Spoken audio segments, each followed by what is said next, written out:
वर्तमान मामले में विद्वान मजिस्ट्रेट ने आवेदन की तारीख से 400 रुपये प्रति मास भरण पोषण मंजूर किया था। स्वीकार्यतः आवेदन लंबित रहने के दौरान पत्नी को अंतरिम भरण पोषण मंजूर नहीं किया गया था। इसके अतिरिक्त मंजूर की गई रकम केवल 400 रुपये प्रति माह है। स्पष्टतः उन परिस्थितियों पर विचार करते हुए विद्वान मजिस्ट्रेट ने अपने विवेकाधिकार से आवेदन की तारीख से भरण पोषण मंजूर किया। न्यायालय का यह निष्कर्ष है कि इस बात पर विचार करते हुए कि मजिस्ट्रेट द्वारा मंजूर की गई भरण पोषण की रकम बहुत है, विद्वान मजिस्ट्रेट द्वारा पारित किए गए इन आदेशों में कोई भी वैधता, अवैधता या अनियमितता नहीं है।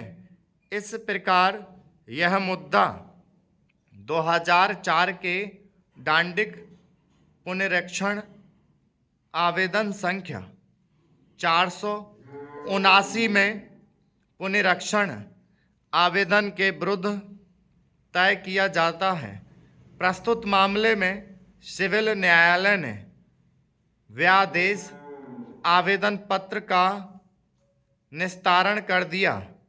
तदुपरांत जब दंड प्रक्रिया संहिता की धारा 145 के अंतर्गत कार्यवाही प्रारंभ की गई, तब उसके विरुद्ध दंड प्रक्रिया संहिता की धारा 482 के अधीन याचिका दायर की गई, जिसमें यह अभिनिर्धारित किया गया कि वरिष्ठ न्यायालय के आदेश का निर्वचन करना उस न्यायालय का व्यवसाय होता है और यह उच्च न्यायालय हेतु कोर्ट्स का मार्गदर्शन के समक्ष आवेदन पत्र प्रस्तुत करता है।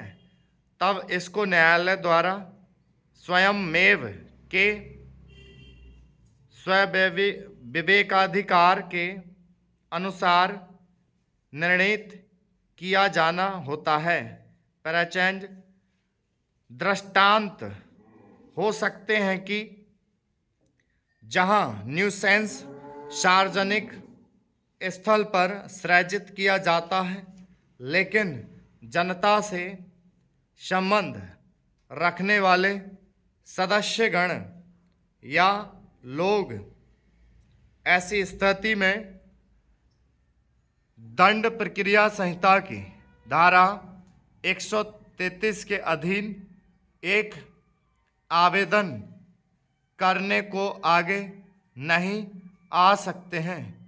ऐसी स्थिति में एक भी व्यक्ति जो ऐसे सार्वजनिक न्यूसेंस से जो सार्वजनिक रूप से क्षुब्ध है, कार्यपालक मजिस्ट्रेट की रिपोर्ट कर सकता है एवं ऐसी सूचना पर स्थल पर है से कार्यपालक मजिस्ट्रेट दंड प्रक्रिया संहिता की धारा 133 एक के अधीन कार्यवाही कर सकता है। निरुद्ध किए गए व्यक्ति के विरुद्ध कार्यवाही प्रारंभ की गई, लेकिन उसके लिए उन्हें कारण दर्शाव की सूचना नहीं दी गई थी। ऐसी दशा में जब इस प्रकार के कार्यवाही के विरुद्ध इसको अभिखंडित करने के लिए पुनरीक्षण याचिका दायर की गई।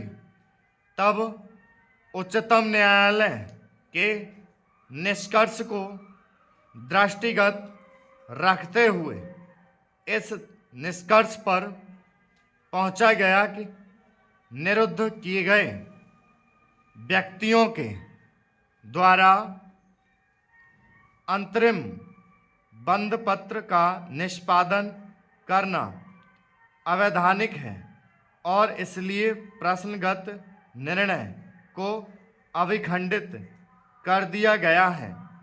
यदि व्यवहार्य को हो तो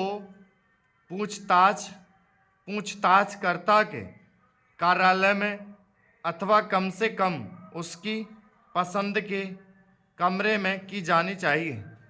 जिस व्यक्ति से पूछताछ की जा रही है। स्टॉप।